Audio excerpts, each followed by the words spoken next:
Oh no, my car radio is busted and I gotta replace some parts. Should I go with the OEM parts, or can I use some other ones? OEM. Capital O, capital E, capital M.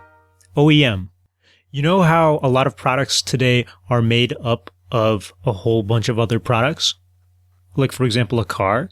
Toyota makes cars, but they probably don't literally make and manufacture every single windshield and muffler and tire and bolt and engine and car radio and whatever.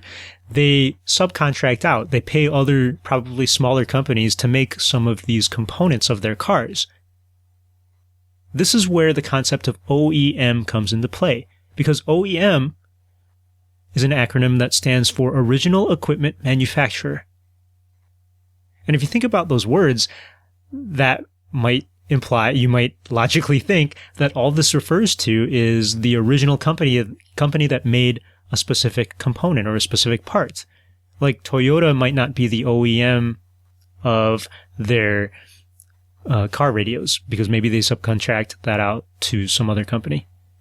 And so the confusing part, though, today is that OEM doesn't necessarily mean that all the time nowadays.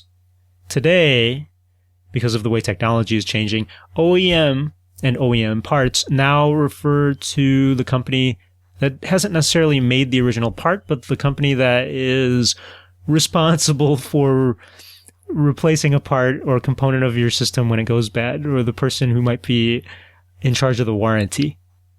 And so for things like cars and in older industries like the automotive industry, that does refer to the original maker of your tires or the original maker of your battery or something.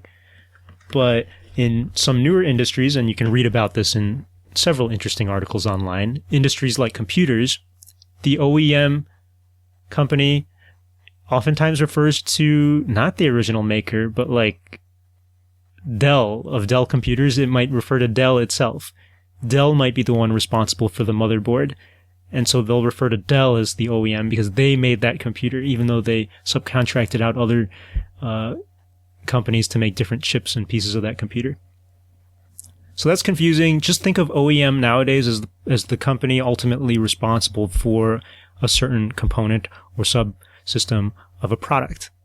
And that is context dependent. So engineers, that's kind of annoying. Hope you streamline your meanings, but for now, we got to deal with that.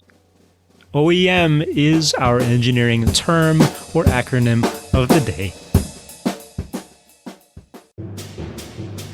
Hey, this is Pius Wong, your host of this show and resident bio/mechanical engineer and wannabe computer/software engineer.